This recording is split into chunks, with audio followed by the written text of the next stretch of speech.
या अय्युहल्लज़ीना आमनू सल्लु अलैहि वसल्लिमू तस्लीमा। मोहब्बत के साथ दुरूद पाक पढ़ें। अस्सलातु वस्सलामु अलैका या सय्यदी या रसूलल्लाह व अला आलिका व अस्हाबिका या सय्यदी या हबीबल्लाह। अस्सलातु वस्सलामु अलैका या सय्यदी या रसूलल्लाह व अला आलिका व अस्हाबिका या सय्यदी या हबीबल्लाह। मौलाया सल्लि व सल्लिम दाइमन अबदन अला हबीबिका खैरिल खल्क़ि कुल्लिहिम मुनज़्ज़हुन अन शरीकिन फ़ी महासिनिही फ़जौहरुल हुस्न फ़ीही गैरु मुनक़सिमी। बंदाए परवरदिगारम उम्मते अहमद नबी दोस्त दारे चार यारम ताबाओ औलादे अली मज़हबे हनफिया दारम मिल्लते हज़रत खली खाक पाए गौसे आज़म ज़ेरे साया हर वली। हज़रत अल्लामा मौलाना मुझसे कबल जोशीले अंदाज के अंदर आपको रसूलुल्लाह सल्लल्लाहु अलैहि वसल्लम का जिक्र सुना रहे थे। आप में हर शख्स जो चल कर रसूलुल्लाह की महफिल में आया, हर शख्स मेहमान खुसूसी है। उनकी महफिल में गनीमत है जिधर बैठ गए, उनकी महफिल में गनीमत है जिधर बैठ गए, खा इधर बैठ गए खा इधर बैठ गए। उनकी महफिल में गनीमत है जिधर बैठ गए, खा इधर बैठ गए खा इधर बैठ गए। तो गुफ्तगू से कबल मैं गुजारिश करूंगा कि इन बच्चों की जगह पर ये जो समझदार हजरात हैं, जो समझते हैं कि समझदार हैं, वो मेरे सामने आ जाए ताकि मुझे पता हो कि मैं सिर्फ बच्चों से गुफ्तगू नहीं कर रहा। आप जो समझदार हैं, बड़े हैं, वो सामने आ जाए।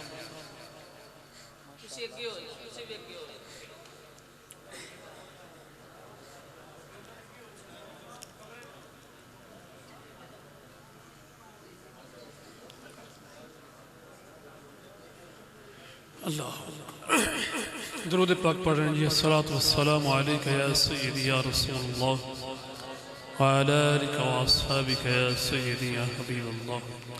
अस्सलातु वस्सलामु अलैका या सय्यदी या रसूलल्लाह व अला आलिका व अस्हाबिका या सय्यदी या खातमुन नबिय्यीन।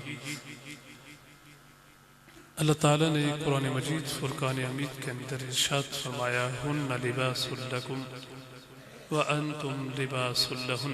तवज्जो मेरी तरफ करेंगे तो बात आगे बढ़ाऊंगा। बेमज़ा बेज़ौक़ और लगी लिपटी की मेरी आदत नहीं। मैं खुशामद वाला बंदा नहीं और ना ही करने का आदी हूँ और ना ही अपनी करवाने का आदी। जो करवाने का आदी ना हो वो करता भी नहीं। आज की ये महफिल पाक बसिलसिला शादी खान आबादी हाफिज मोहम्मद तनवीर साहब की। तो इस माशरती जिंदगी के अंदर जो शादियां चल रही हैं, शादी का मतलब होता है खुशी। इस खुशी को हमने गम में तब्दील कर दिया। इसकी बेजा लवाजिमात बढ़ा बढ़ा के जो असले हुक्म था वो खत्म कर दिया। मियाँ बीवी के रिश्ते को अल्लाह ताला ने अपनी निशानियों में से एक निशानी फरमाया। मियाँ बीवी के रिश्ते को अल्लाह ताला ने अपनी निशानियों में से एक निशानी फरमाया। और कायनात का सबसे पहला रिश्ता मियाँ बीवी का है और सबसे आखिरी भी है।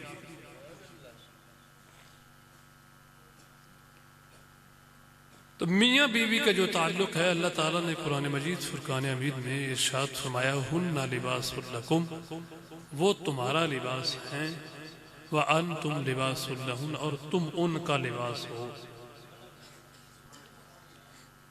और लिबास जो होता है इंसान को बचाता है। सर्दी होती है तो बंदा मोटे कपड़े पहनता है, कि वजूद को ठंड ना लगे। हकीकत है कि गर्मी होती है तो बारीक पहनता है, क्यों? कि जिस्म को तकलीफ ना हो, सुकून मिले। और वो क्या शादी है कि जिसमें इंसान को सुकून ही नहीं है? वो केड़ी शादी है? पंजाबी समझ आती? वो केड़ी शादी जिहदे च बंदे नूं सुकून ही ना लभे?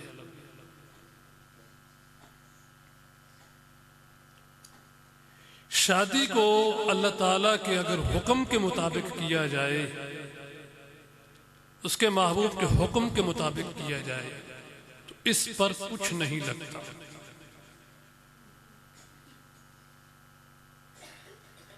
हमारे माशरे का अलमिया है, जहां भी चले जाओ अखराजात की भरमार है।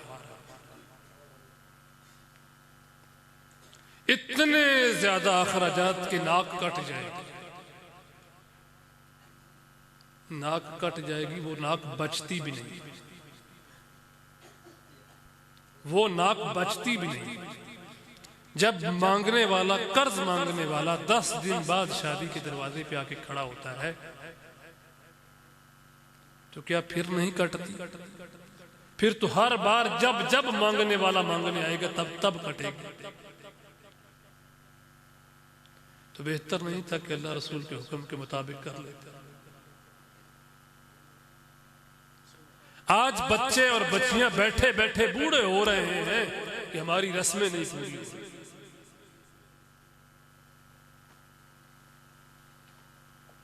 हमारी फजूलियात पूरी नहीं हुई। हमें पता है कि हम मस्जिद के नमाजी हैं, नमाज पढ़ना अल्लाह का हुक्म है। हम रोजा रखते हैं, अल्लाह का हुक्म है। हम हज करते हैं, अल्लाह का हुक्म है। हम ज़कात देते हैं, अल्लाह का हुक्म है। क्या कभी ये ख्याल नहीं किया कि घर में बैठी हुई जवान बेटी तूने रस्मों की वजह से बिठा रखी है? ये अल्लाह का हुक्म नहीं था। घर में 4-4, 5-5 बेटे जवान बैठे हुए हैं कि ये अल्लाह का हुक्म नहीं था। ये किसी और अल्लाह का हुक्म था कि जो तूने मानने से इनकार किया हुआ है।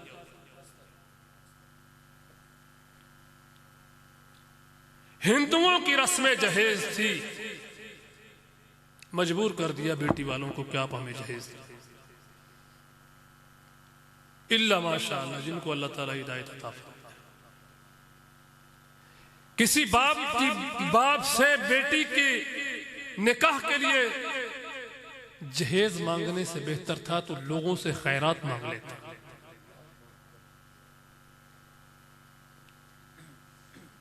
तो मांग कर खा लेता दरवाजे दरवाजे से, हया तक नहीं। किस तरफ जा रहे हैं? सारी के सारे काम गैर शरी करने के बाद फिर कहते हैं हमारे घरों को पता नहीं क्या हो गया, सुकून नहीं मिलता। सुकून कहां से नाजिल होगा? कहां से सुकून आएगा जब काम ही बेसुकूनी वाले करने? बालिग होने के बाद शरीयत का कानून है, बेटी गुनाह करती है तो मां मुजरिम है, बेटा करता है तो बाप मुजरिम। फजूल रस्मों के लिए बच्चे बिठा के रखे हुए। अभी तो ये छोटा है, ये अभी बड़ा होगा। शरीयत ने हद बताई कि बालिग होने के बाद बेटा या बेटी गुनाह करते हैं तो ये वालिदैन मुजरिम।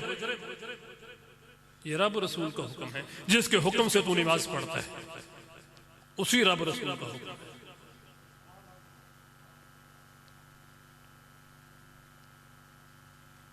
हुन्ना लिबासुल लकुम व अंतुम लिबासुल लहुन। औरतें तुम्हारा लिबास है और तुम उनका लिबास हो।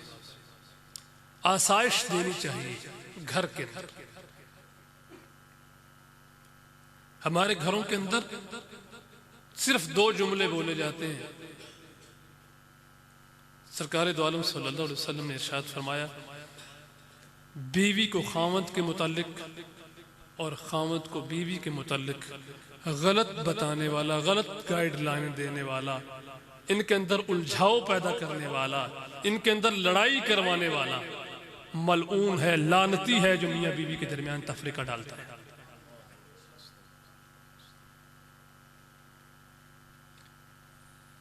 बहू आई थी, बैठी थी, अल्लाह ताला से आमीन आमीन है जी मेरी तरफ से जानते ने साहब दमदा की है साहब अल्लाह पाक पहले मदीना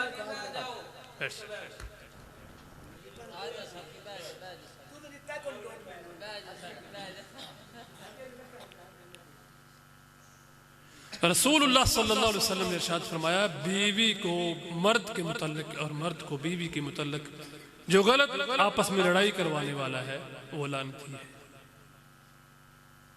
बहू अभी आई है, कुछ दिन हुए, सास क्या कहती, तेरा खामद बाहर से आया था, तेरा तो हक बनता था, खामद के सामने तेरा तो हक बनता था, जल्दी जल्दी उठती, उसे पानी पेश करती, उसे ये करती, उसे वो करती, दो चार उसके सामने सुनाई, अब ये बदजन हो गया बीवी से।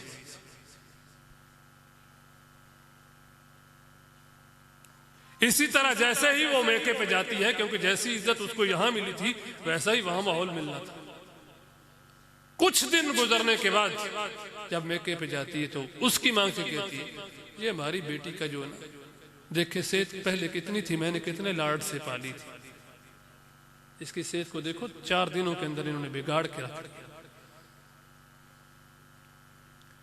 अब वो बेटी खामद से बदजन होगी या नहीं होगी? खुदारा इनको बसने दें, इनको मोहब्बत का माहौल फराहम करें, अपने बच्चियों और बच्चे और बच्चियों की फिक्र करें। ये गुनाह करते हैं तो आप मुजरिम हैं, मत समझें कि हम तस्बीह फेर रहे हैं, मस्जिद में बैठे हुए हैं, अल्लाह अल्लाह कर रहे हैं, तहज्जुदें पढ़ रहे हैं, ऐसा कुछ नहीं है, आप मुजरिम हैं। वो दानिस्ता गुनाह करें या ना दानिस्ता करें, तन्हाई में करें या छुप कर करें या इलानिया करें, मुजरिम तो आप हैं बालिग होने के बाद। ये अल्लाह रसूल का हुक्म।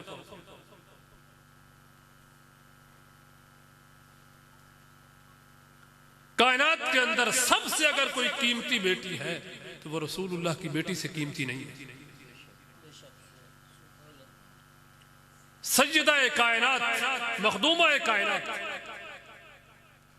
फातिमा ज़हरा रज़ियल्लाहु ताला अन्हा अपने हाथ से चक्की पीसती, हाथों पे छाले पड़ जाते। बता यार, मेरी और आपकी बेटी कभी किसी के हाथ पे छाले पड़े? कितनी भी दुखी हो, जिसे हम समझते हैं कि ये दुखी है, इसको तो उन्होंने काम करवा करवा के मार दिया है, कभी उसके हाथ पे छाले पड़े? ये छाले जाकर दिखाए करीम मुस्तफा को, हुजूर ये छाले पड़े हुए। सरकार ने तो ये नहीं फरमाया कि अली को छोड़ दे। जिस तरह हमारा माहौल होता है, पीछे से शह दी जाती है, छोड़ दे कोई बात नहीं, और बड़ा जहान है। खुदारा दुरंगी छोड़कर यक रंग हो जा, सरासर संग हो जा या मोम हो जा, मुसलमान है ना, तो वो काम कर के जो मुस्तफ़ा को पसंद। अर्ज किया, हुजूर छाले पड़े हुए, आपके पास गुलाम आए हैं, कैदी आए हैं जंगी, अगर मुझे भी मिल जाए तो। ये नहीं है कि कोई चीज है नहीं, सब कुछ होने के बावजूद हुजूर आपके पास गुलाम आए, अगर मेहरबानी हो तुझे देखे मेरे हाथों पे छाले पड़ जाते। तो मेरे मुस्तफ़ा ने क्या फरमाया? फरमाया जिनके बाप शहीद हो गए सबसे पहले ये गुलाम उन्हें मिलेंगे। फातिमा तुझे मैं एक नुस्खा बताता हूँ जो इन गुलामों से बेहतर है, जो इन गुलामों से तो सोने से पहले रात को जब चारपाई पे बैठे तो तो 33 मरतबा सुभान अल्लाह, 33 मरतबा अल्हम्दुलिल्लाह और 34 मरतबा अल्लाह अकबर पढ़ लिया कर। अल्लाह तेरे सारे दिन की थकन ख़त्म फरमा दे।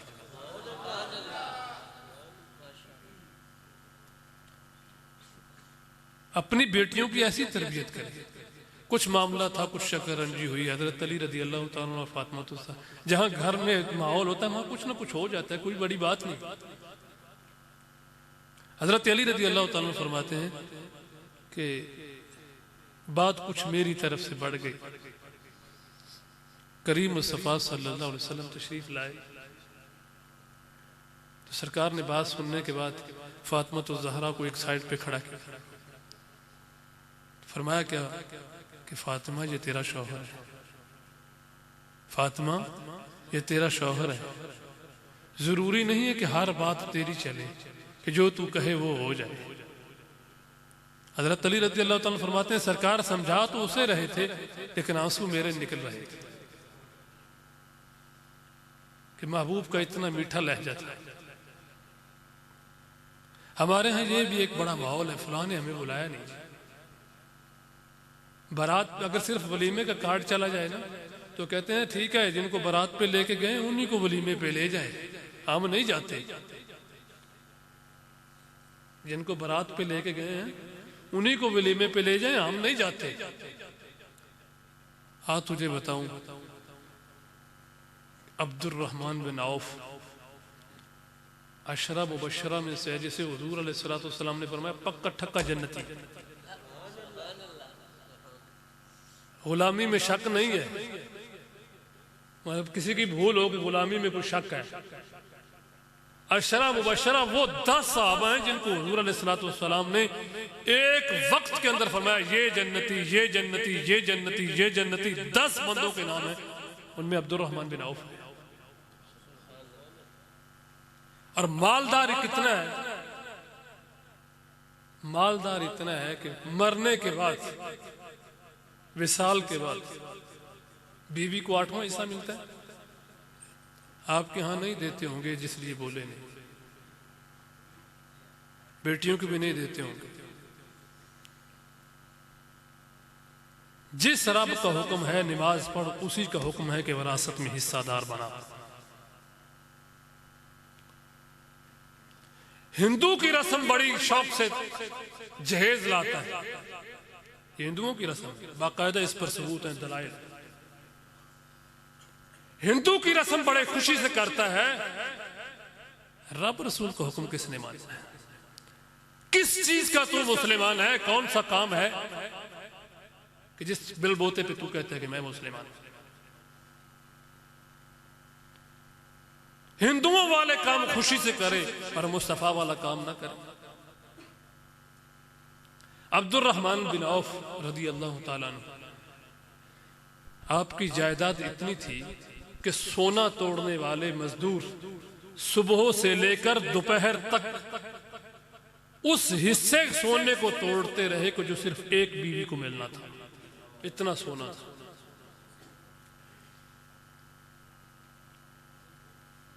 सुबह मस्जिद नबवी के माहौल के अंदर जाते हैं नमाज के लिए, तो मेरे मुस्तफा करीम गैबदान रसूल ने देखा तो हर बार पूछना अदम इल्म की दलील नहीं होती कि पता नहीं सी जी ता पूछे।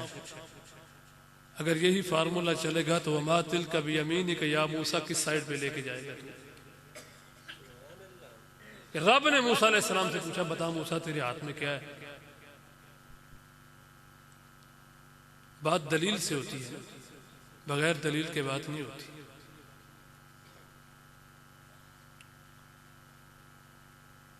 तो मेरे करीम मुस्तफा सल्लल्लाहु अलैहि वसल्लम ने देखा तो देखकर पता क्या फरमाया, ये तेरे कपड़ों पे खुशबू लगी हुई है उसका निशान है, निशान बाकी है। अर्ज किया हुजूर मैंने रात को निकाह किया था, आपको मेरी बात की समझ नहीं आई, मैंने क्या कहा है? रसूलुल्लाह सल्लल्लाहु अलैहि वसल्लम जाहिरी जिंदगी के अंदर जलवागर है, मदीने के अंदर मौजूद है, कहीं गए नहीं हुए। फजर की नमाज का टाइम है, गुलाम खड़ा होकर अर्ज करता है हुजूर मैंने रात को निकाह किया,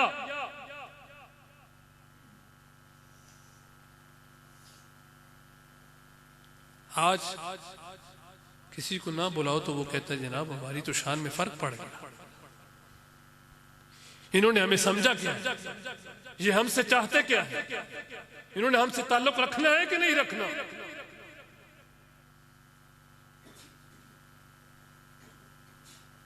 भाई बता, कायनात के अंदर हुजूर से बढ़कर भी कोई है? सरकार ने कोई नाराजगी का इजहार नहीं फरमाया कि भाई अमीरों के पास तो आपको पता है लोग खुद ब खुद चल के चले जाते हैं, गरीब हो माड़ा हो उसके लिए मसाइल होता है। इतना अमीर बंदा हो उसका निकाह हो और हुजूर को पता भी ना हो, सरकार ने कुछ नहीं फरमाया। तो खुदारा अपने निकाहों को आसान बनाओ, किसी गरीब को जीने का हक दो। जितने के अंदर हम एक शादी पर जितना खर्चा करते हैं उतने में 10 शादियां हो सकती हैं। आसान से आसान बनाओ, निकाह को आसान बनाओ।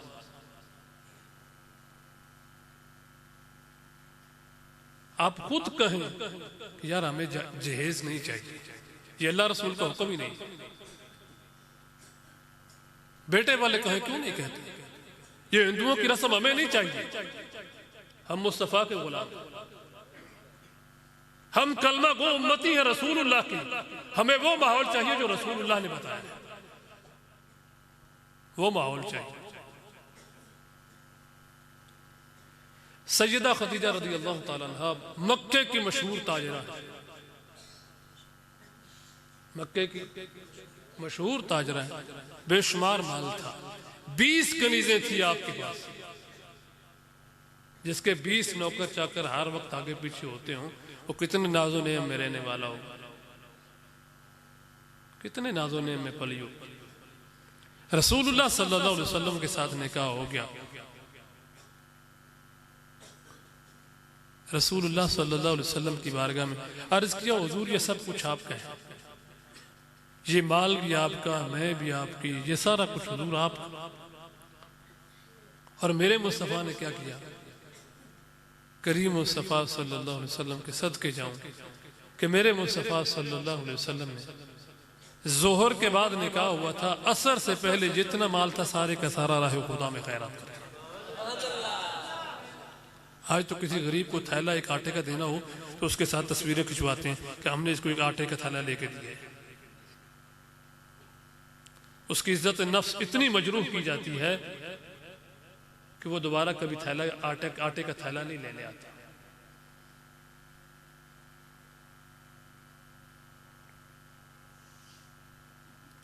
जोहर से असर तक सारा कुछ खैरात। अब घर के सारे काम काज अपने हाथ से, हांडी रोटी जो कुछ भी घर का माहौल होता है वो सारा कुछ खुद किया। एक दिन गारे हिरा के लिए अब तो वो सीढ़ियां बन गई, अल्लाह ताला दिखाए, हर किसी को दिखाए। उस वक्त सीढ़ियां नहीं थी, पाँव में जख्म हो गए, रोटी लेके जाते जाते पहाड़ पे चढ़ते। अब जवान बंदा भी चढ़ते चढ़ते थक जाता है। और जिन्होंने वफा की उनकी वफा का सिला मिलता है, ऐसा नहीं कि नहीं मिलता। उनको उनकी वफाओं का, हाँ बिल्कुल, इस दुनिया में भी मिलता है, आखिरत में भी मिलता है। जब गई ना रोटी लेके रसूलुल्लाह के पास, तो मेरे करीम मुस्तफा ने पता क्या फरमाया, अभी अभी जिब्रील आया था, इन्ना अल्लाह अज़्ज़ा व जल्ला युक़रिउका सलाम, बेशक अल्लाह तुझे सलाम कहता है। मेरे करीम मुस्तफ़ा से वफादारी निभाई है तो रब भी सलाम भेजता है। तो रसूलुल्लाह के साथ वफादारी निभाओ। कलमे का मकसद ये नहीं है कि सिर्फ जुबान से कह लिया है बाकी हम ठीक है जो कुछ भी करते फिरे। माशरे के अंदर 2 तबके हैं, एक तबका है जो कहता है सिर्फ अकीदा दुरुस्त हो, अमल जो मर्जी करते फिरो, ये ठीक नहीं है।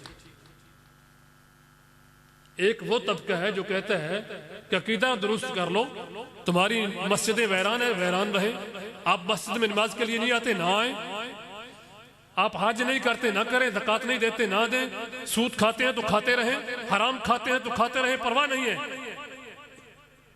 दूसरा तबका क्या है, वो कहता है अमल करो, अमल करो। ये ध्यान में रखें, जब तक दोनों दुरुस्त नहीं होंगे तब तक बात नहीं बनेगी। अकीदा दुरुस्त होने के बाद ये सोच, अगर नमाज है तो नमाज तो मुस्तफ़ा ने पढ़ी है,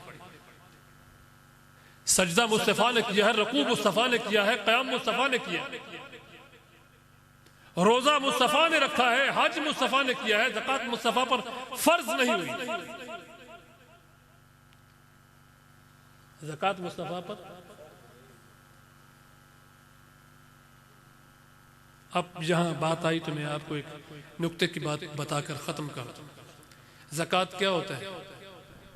शरीयत के अंदर माल का मैल होता है, शरीयत के अंदर मैल कुचैल साफ होता है। ज़कात शरीयत के अंदर माल का मैल है।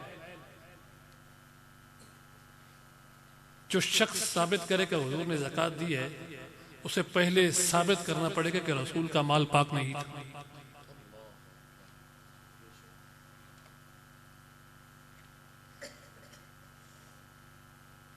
और जो खुद वयुज़क्कीहिम की शान वाला है, उसके माल को नापाक साबित कर कैसे सकता है? वयुअल्लिमुहुमुल किताब वल हिकमत वयुज़क्कीहिम, जो हिकमत सिखाता है, दानाई सिखाता है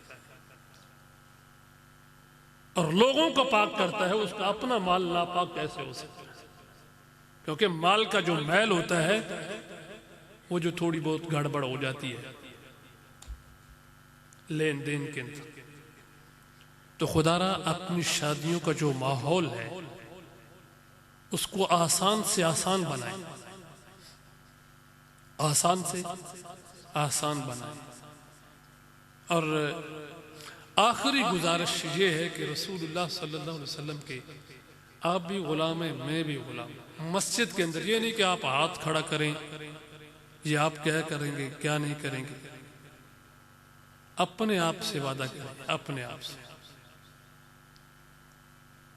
अपने आप से एक वादा करें कि यार ये जो दाढ़ी मुबारक है, हाथ खड़ा करवा लिया तो क्या किया, क्योंकि दिल ही नहीं माना। इधर आप कह के चला जाएंगे औफ बिलाद के तहत, आप फंस गए, मस्जिद में बैठकर वादा करेंगे फिर नहीं करेंगे, तो फिर खुदारा ये मुस्तफ़ा की सुन्नत है जो कब्र में जाती है, वाहिद सुन्नत है जो मरने के बाद भी साथ जाती है। हर बंदे ने चेहरा दिखाना है कि नहीं, कब्र में सरकार आए तो मैं कदमों पे गिरूं और बगैर दाढ़ी वाले के। किसी वक्त किसी लम्हे आखिर वक्त आ सकता है, जरूरी नहीं है कि नौजवान नहीं जा सकता, बूढ़ा नहीं जा सकता, बच्चा नहीं जा सकता। अपने आप से अहद करें, मालिक तेरे घर में बैठकर। देखें हाफिज साहब ने बुलाया, आप आ गए, किसी वसीले से छोटे हाफिज ने बुलाया, बड़े भाई ने बुलाया, कोई किसी के लिए कोई किसी के लिए आया, हय्या अलस सलाह हय्या अलल फलाह। फिर चंद बाबे जो पहली सफ में खड़े हुए पाए गए। कभी सोच कि तू इंसान के लिए इतना कुछ करता है, रब के लिए तूने क्या किया? अजान एक बूढ़ा देने वाला है, नौजवानों की आवाज़ किस लिए? क्या नौजवान अजान के लिए नहीं? इसकी आवाज अजान के लिए क्यों नहीं? खुदारा अच्छी आवाजों के साथ होना तो ये चाहिए था कि मोहब्बत के साथ, जिस तरह अब ये मस्जिद भरी हुई है, जमात के टाइम अल्लाह का हुक्म था कि हय्या अलस सलाह हय्या अलल फलाह। हम लोगों के ताल्लुक निभाते रहेंगे, जिसने पैदा किया उसका कोई हक नहीं हम पर।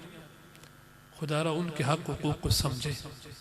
अल्लाह ताला हम सबको अल्लाह और उसके रसूल के हुक्मों के मुताबिक ज़िंदगी गुजारने की तौफीक अता फरमाए, और अल्लाह ताला अपने महबूब के सदके हाफिज साहब की शादी में बरकतें अता फरमाए।